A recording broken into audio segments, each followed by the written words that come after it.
Buenas tardes. Buenas tardes. Vamos a continuar con el tema 2, donde estábamos. Recordad que estamos en el tema Introducción a las estructuras de hormigón armado y pretensado. Y habíamos visto ya que era la evolución de hormigón en masa a hormigón armado y estábamos empezando ahora mismo la parte de hormigón pretensado. ¿De acuerdo? Con lo cual vamos al hormigón pretensado. Vimos que no se trata de un concepto del pretensado nuevo, totalmente nuevo de las estructuras de hormigón, sino que es un concepto que deriva, de hecho, de otras estructuras que están pretensadas, como podría ser una rueda de bicicleta, en este caso para generar tracciones, o una rueda de carro, o un tonel, para generar compresiones. ¿De acuerdo? Que sería el mismo caso de las estructuras de hormigón. ¿Cómo se materializa este concepto, que está aquí un poquito en genérico? ¿Cómo se materializan las estructuras de hormigón? Bueno, la idea va a ser introducir compresiones antes de que vengan las tracciones que derivan de las cargas externas. Bueno, imaginemos una viga lo más sencillo posible, vía apoyada, e imaginamos que tengamos una fuerza de pretensado centrada, ¿de acuerdo? Como es el caso. En este caso tendremos, fruto del hecho de que la fuerza P esté centrada, vamos a tener unas tensiones de compresión P partido por el área, unas tensiones de compresión que van a ser P partido por el área, ¿de acuerdo? Esto es un axil de compresión todo comprimido, y después, fruto de que venga una carga externa, una carga repartida Q, como podéis ver por aquí arriba tenemos una carga Q repartida. En la sección que está marcada en rojo tendremos un momento flector que valdrá QL cuadrado partido por 8 y va a producir unas tensiones que valdrán el momento por la distancia de la fibra neutra hasta el punto en que hablamos las secciones, vamos a decir H medios si estamos en el extremo, dividido por la inercia. ¿De acuerdo? Y en este caso el momento depende de la carga Q, QL cuadrado partido por 8 si estamos en el centro.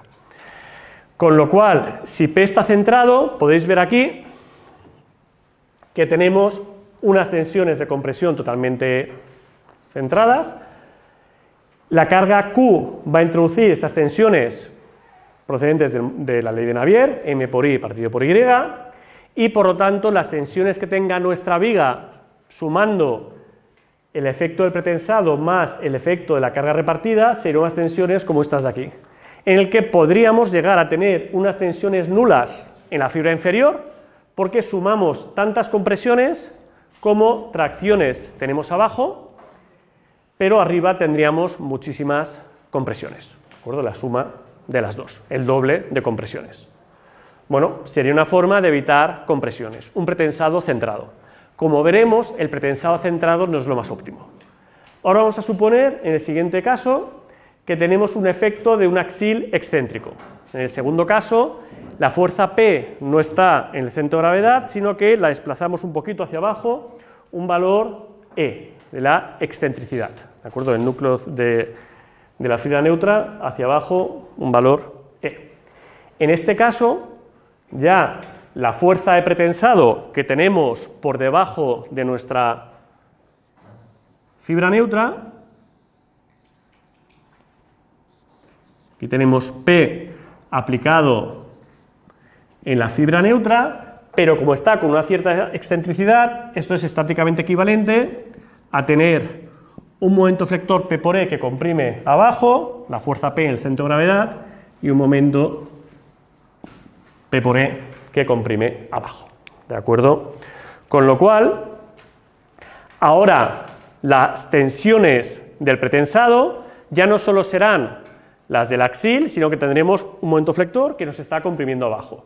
Y tendremos este esquema que veis aquí, ¿de acuerdo? Un poco de tracciones arriba y compresiones abajo.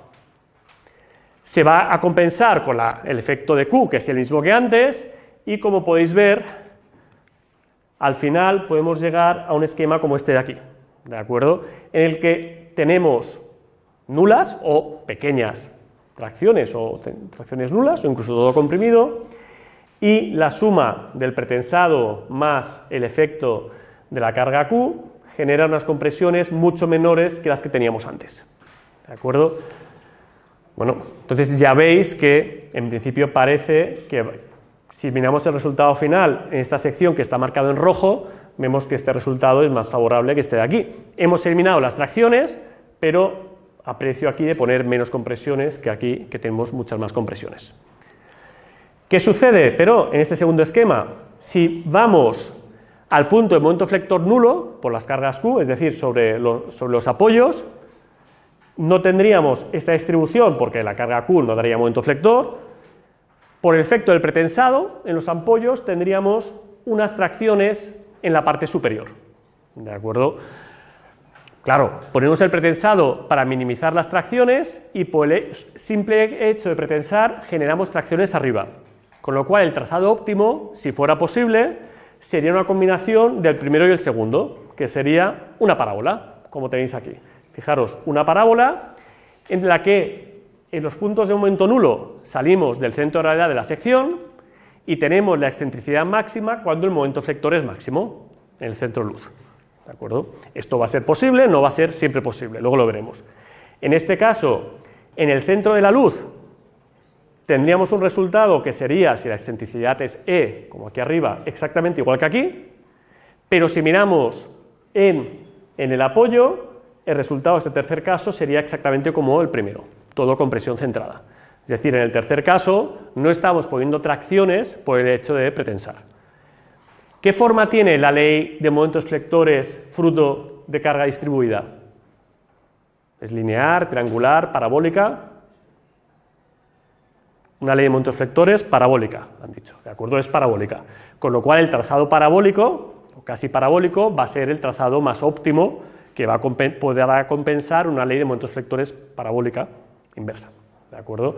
Con lo cual vamos a intentar tener una ley de momentos flectores, una ley de pretensado, o un trazado del pretensado, disculpad, parabólica. Esto no va a ser siempre posible, ¿de acuerdo? Esta diapositiva un poquito se resume lo mismo que se ha visto antes. Una viga sin pretensar, en este caso sometida a dos cargas puntuales, en el centro de la luz tendría una distribución que viene directamente de la ley de Navier, en este caso, y en el caso de tener la viga pretensada, el efecto del pretensado lo que puede hacer es hacer desplazar las tensiones, con lo cual reducir las tracciones que tenemos en la fibra inferior. Y lo que se va a tratar es de reducir las tracciones y, si es posible, anularlas. Este es el concepto del pretensado. ¿Cómo vamos a pretensar estructuras de hormigón? La forma más común va a ser tesando armaduras y por el principio de acción y reacción, tercera ley de Newton, si nosotros traccionamos las armaduras y las anclamos contra el hormigón, las armaduras comprimirán el hormigón. Entonces vamos a jugar siempre con el principio de acción y reacción. Vamos a tener armaduras muy traccionadas que lo que van a hacer es comprimir el hormigón que tenemos en medio. Estas armaduras les vamos a llamar armaduras activas, porque nosotros activamente, antes de que vengan las cargas externas, las vamos a tesar. Una armadura pasiva en el hormigón armado es una armadura en la que no se entera de nada hasta que no le vienen cargas externas. ¿De acuerdo? La activa nosotros la vamos a pretensar de origen y luego lo vamos a anclar. Y hay dos tipos de pretensado, con armadura posttesa y con armadura pretesa. Estas son las dos tecnologías. El pre y el post hace referencia a cuando tesamos respecto al hormigonado de la viga o al endurecimiento. Armadura pretesa, ahora vemos fotos a continuación, las armaduras activas se tesan previamente, es decir, cogemos unas armaduras y las estiramos mucho, de forma que cojan mucha tensión a tracción, y las anclamos. Luego construimos la viga alrededor de estas armaduras ya tensadas, dejamos que endurezca, que frague el hormigón y endurezca, y una vez que el hormigón haya endurecido, cortamos estos cables y transferimos, de forma que transfieran la fuerza de pretensado de la armadura al elemento del hormigón que hay en medio. Este sería el típico caso que se utiliza para el hormigón pretensado con armadura pretesa en industrias de prefabricación, ¿de acuerdo? Para hacer placas alveolares, para hacer viguetas, utilizamos este sistema con armadura pretesa. En cambio, la armadura posttesa, y luego veremos fotografías, utilizan vainas, es decir, tubos, que por dentro van a ir los cables. Y va a ser el proceso contrario. Ponemos la ferralla, la armadura pasiva, ponemos las vainas, los cables están enfilados por dentro, hormigonamos y después, una vez que ha hormigonado, que ha endurecido el hormigón, vamos a estirar, ¿de acuerdo? Vamos a generar la fuerza de pretensado. Entonces, en este caso sería armadura postesa, porque se estira después de haber endurecido el hormigón. Con armadura pretesa, este es el esquema. En un banco de pretensado, el típico de una industria de viguetas pretensadas es el que veis allá, estiramos la armadura, se construye, puede ser una vigueta o puede ser una viga de 2 metros de canto para un puente, ¿de acuerdo? En este caso, el trazado más sencillo es el trazado rectilíneo, porque si cogemos un elemento y lo estiramos de lado a lado, evidentemente cogemos un cable y lo estiramos, bueno, va a quedar recto el trazado. Se pueden utilizar separadores para dar un poquito un trazado poligonal, ¿de acuerdo? Pero al final, cuando estiramos un cable, nos queda recto. Entonces, lo más sencillo es el recto, y después cortamos los cables, y como normalmente el pretensado, en este caso, es rectilíneo, va a tener una cierta excentricidad hacia abajo, pues van a aparecer unos momentos flectores negativos que nos van a dar un poco de contraflecha, como se ve aquí. También os voy a poner un vídeo en aula digital en el que podéis ver el proceso constructivo in situ, ¿de acuerdo? Y esto es diferente de hormigón pretensado con armadura postesa. En este caso dejamos una vaina, un conducto, que vendría a ser los azules que veis en esta fotografía. Ahí dentro pasan unos cables, se ponen unos anclajes pasivos o activos, ya lo veremos, y una vez que ha endurecido el hormigón, después estiramos y anclamos, ¿de acuerdo? El proceso es distinto. En armadura pretesa, o sea, pretensado con armadura pretesa, no hay aparatos de anclaje. El cable está estirado, construimos la placa alveolar, construimos la vigueta y la adherencia del alambre o del tendón a el hormigón es por adherencia, el anclaje es por adherencia, ¿de acuerdo? Por rozamiento entre el cable y el hormigón. En cambio, en hormigón pretensado con armadura postesa utilizaremos sistemas de anclaje pasivos, por ejemplo, el que queda aquí dentro de esta vaina, o activos, que está fuera y es donde podremos estirar, ¿de acuerdo? Aquí sería un anclaje activo porque es el que vamos a estirar el cable una vez que el hormigón haya endurecido. Si es una vía continua, pues vamos a dar la geometría que toque. Por ejemplo, evidentemente esto no está a escala, pero aquí tendríamos un apoyo, aquí otro y en otro lado otro apoyo. Entonces, si la ley de momentos flectores pues es una parábola y baja, luego sube, baja y sube, el trazado va a seguir también la forma, más o menos, de la ley de momentos flectores. Y dentro de esta vaina, pues a veces podrá haber un único filamento, a veces podrá haber muchos cables, ¿de acuerdo? Como sería el caso de aquí. En este dibujo sale que los cables están todos repartidos por en medio, pero el hecho es que cuando estiremos, en las zonas bajas todos los cables irán hacia arriba y en las zonas altas todos los cables quedarán hacia abajo, ¿de acuerdo? Porque al estirar se va a colocar de forma que va a ir rozando con la vaina, ¿de acuerdo?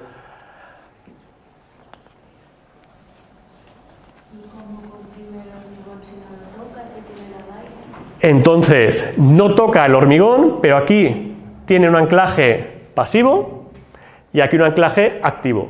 Y la compresión al hormigón, muy buena pregunta, se transmite de este anclaje al otro anclaje. Y todo en medio queda comprimido de los extremos, ¿de acuerdo? La fuerza se transmite en los dos extremos. Muy buena pregunta. Y de hecho, para que luego no tengamos problemas de durabilidad, se inyecta una lechada de cemento para que el pH del cemento proteja a los cables de pretensado, ¿de acuerdo? No se los deja dentro del aire en una vaina que si entrase agua, pues claro, eso de ahí daría muchos problemas de corrosión. Entonces lo más normal es inyectar una lechada de cemento. En algunos casos en los que se desea que el pretensado sea registrable, que podamos ver si está bien, si no está bien, No se utiliza leche de cemento, sino se puede proteger con diferentes ceras o diferentes materiales que protegen de la corrosión y permiten un mantenimiento de cada ciertos años, sacar el pretensado, ver que están bien, sustituirlo por otro, pero no es lo normal.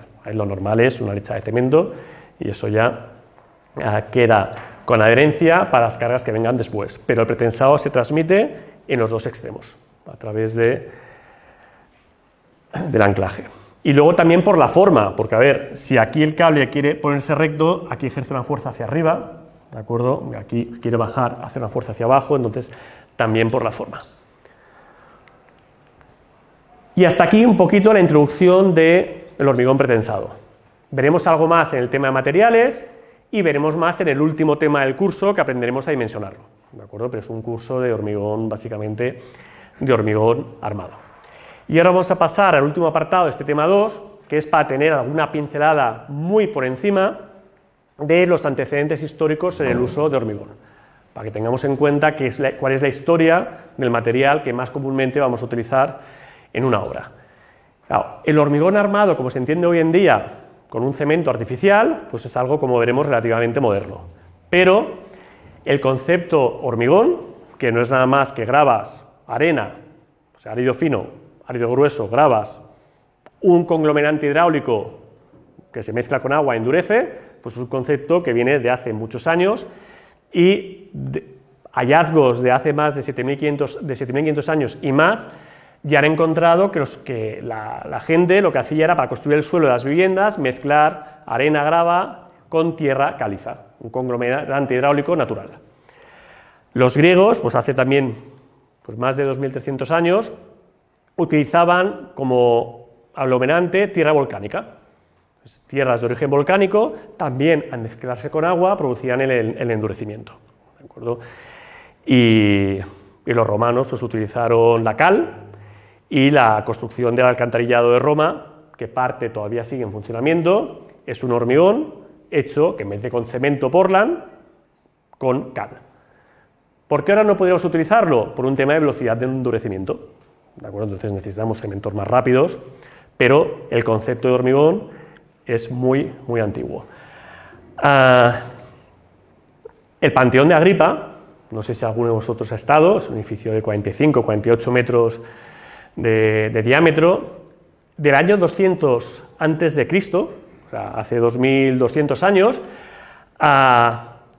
se utilizó el cemento romano y pozolanas obtenidas de cerca del Vesubio, y lo que hicieron fue hacer una estructura, como veis, una bóveda aligerada. Aquí lo que tenemos son casetones recuperables, le llamaríamos hoy en día, ¿de acuerdo? En su momento eran aligeramientos, pero para poder llegar a esta gran altura y este gran diámetro, utilizaron hormigones, en este caso romanos, de diferentes dosificaciones para tener diferentes densidades, oscilando entre 13 kilonewtons metro cúbico y 22 kilonewtons metro cúbico para las cimentaciones. Es decir, la zona de abajo utilizaron hormigones de 22 kilonewtons metro cúbico, que es la densidad de un hormigón en masa prácticamente de hoy en día, y a medida que iban subiendo, iban utilizando piedra grava de menor densidad para utilizar hormigones muy ligeros, que hoy en día un hormigón de una densidad de 13 kilonewtons metro cúbico sería un hormigón muy ligero de los que podemos fabricar hoy en día. Entonces, el concepto hormigón, este edificio, totalmente ya se aplicaba con otro tipo de cemento y sería hormigón en masa. Con la forma no necesita resistir tracciones, ¿de acuerdo? Esto es evidente. A partir de aquí hay que pasar ya a el concepto moderno, que son los cementos artificiales, ¿de acuerdo? Y el término cemento Portland se utilizó en 1824 por un fabricante inglés, porque Portland es un tipo de piedras que había donde él vivía que se parecen de un color negruzco como el cemento Portland, y se utiliza, como sabéis, de la asignatura de materiales, ¿de acuerdo? Aquí estamos repasando un poquillo, pero habéis visto en materiales, os sabéis mucho mejor que yo, son piedras calizas, arcillas o pizarras calentadas hasta convertirse en carbonillo, ¿de acuerdo? Y luego pulverizadas, y este material reacciona muy rápido con el agua y endurece de forma muy rápida y de forma durable. Desde que se inventó el cemento hasta prácticamente Monnier, que era un jardinero en París, los jardines de Versalles, que hizo la primera patente de hormigón armado en 1867, Monnier se dio cuenta de que las cerámicas de las macetas de los árboles, con el crecimiento de las raíces, se les rompían continuamente. Y ideó un sistema de alambres en forma de malla y cemento Portland, haciendo un mortero, que daban más durabilidad a sus macetas. ¿De acuerdo? Y lo patentó en 1867, sale en la siguiente diapositiva. Como podéis ver aquí, era básicamente una malla de alambres recubierto de un mortero de hormigón. Esto fue la primera patente de hormigón. Con lo cual, los alumnos que estáis en esta clase, que venís de agro y no de edificación, que sois la minoría, sois el origen del hormigón armado. ¿Vale? Esto hay que tenerlo en cuenta. En 1873, Monnier ya patentó un puente arco rebajado. Se dieron cuenta que si podía resistir tracciones, pues ya no había que ir a puentes arcos tradicionales, sino que se podían rebajar, ya que las pequeñas tracciones que aparecían las podía resistir el mallazo interno, en este caso los alambres de acero, y poco a poco se dieron cuenta que haría falta pretensar el hormigón, y ya a finales de 1886 hubo algunas aplicaciones, todavía sin éxito, porque no se conocía la relajación del acero del hormigón pretensado. ¿De acuerdo? En internet podéis encontrar descripciones fabulosas de la historia del hormigón armado.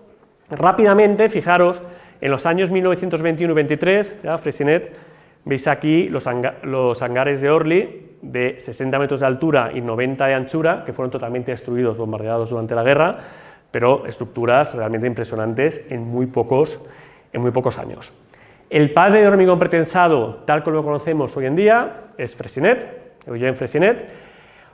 Obtuvo en 1928 la primera patente definiendo claramente el concepto de hormigón de pretensado activo, ¿de acuerdo? De adelantarnos a las acciones que vendrán después y introducir compresiones en el hormigón a través del tesado de armaduras.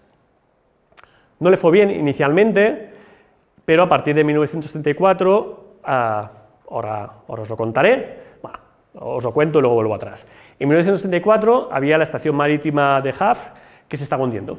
Era una estación marítima, un edificio inmenso que estaba sobre un terreno que iba produciendo poco a poco asentamientos, y era un edificio inmenso que iba asentando, y veían que el edificio iba hacia el colapso. Entonces hicieron un proyecto internacional de consolidación y se presentó quien quiso. Entonces Freyssinet presentó una propuesta de, como la capa resistente estaba más abajo, de hacer pilotes, ya que hacía pilotes, pues hacer pilotes pretensados, hacer un encepado que recogiera estos pilotes pretensados y unirlos a la cimentación con un pretensado postesado. Entonces, combinar pretensado con armadura pretesa, pretensado con armadura postesa, para pasar la cimentación de la capa superficial de esta estación marítima a la capa resistente que estaba más abajo. Ganó el concurso internacional de ideas, llevó a cabo la ejecución del proyecto, separaron los desplazamientos en esa estación marítima, que si lo buscáis por internet era un edificio inmenso, y a partir de aquí empezó el éxito del hormigón pretensado y su éxito, porque al principio empezó a hacer postes para el tendido eléctrico, pero si puedes tener un poste de madera que no vale nada, basta tener en ese momento un poste de hormigón pretensado, pues no funcionó. En España fueron José Eugenio Rivera probablemente y Eduardo Torroja quienes entre 1900 y 1930 introdujeron el hormigón armado en España. La primera obra, de todas maneras, de 1895, fue del ingeniero militar Francesc Macià, que después de ser ingeniero militar, bueno, era ingeniero, ¿no? Pero luego se hizo famoso no por hacer la primera obra de hormigón armado, que sigue hoy en día en funcionamiento, un depósito de agua por Lleida que sigue funcionando, sino que pasó la historia por ser presidente de la Generalitat de Cataluña, pero fue la primera persona que construyó con hormigón. El primer puente grande ya de hormigón pretensado podemos ir a 1951, aquí veis el puente Freyssinet de 74 metros de luz. 74 metros de luz no los podíamos salvar con hormigón armado, por lo tanto era necesario el hormigón pretensado, y en España, a nivel de edificación, más allá del depósito de 1895, pues está la fábrica de harinas de la Ceres, el norte de España, que se considera el primer edificio de hormigón armado que sigue estando en pie y sigue estando funcional, con cambio de uso, evidentemente. Esto ha sido un repaso muy rápido. Eduardo Torroja, supongo que muchos de vosotros ya lo conocíais, si no, buscad, es el abuelo de una cantante muy conocida y un ingeniero espectacular, autor del Mercado de Algeciras, por ejemplo, 47 metros de luz con espesores por arriba del torno de 9 centímetros, ¿de acuerdo?, en muchas zonas, o el Hipódromo de la Zarzuela, ¿de acuerdo?, unos voladizos de 12,8 metros, que si no los habéis visto, cuando vais a Madrid, como se visitan, os invito a visitarlos porque son realmente espectaculares. En Mallorca, el primer edificio de estructura de hormigón parece ser que fue el edificio Central 3, que estaba en el paseo marítimo en la zona de Gesa, que hace unos años, sin nadie darse cuenta, lo derribaron, ¿de acuerdo? Pero este fue el primer edificio de estructura de hormigón que está documentado que se haya hecho en Mallorca. Tiene sentido porque Gesa es una empresa de electricidad, entonces debía tener bastante capital extranjero y debería venir el proyecto de fuera. Y aquí acabamos la pequeña historia antecedentes del uso de hormigón. En internet podéis encontrar muchísimo más. Os pondré un vídeo que pongo cada año de Canal Sur, creo que explica un poquito los antecedentes de la estructura de hormigón. Y con esto acabamos el tema 2 y pasamos al tema 3.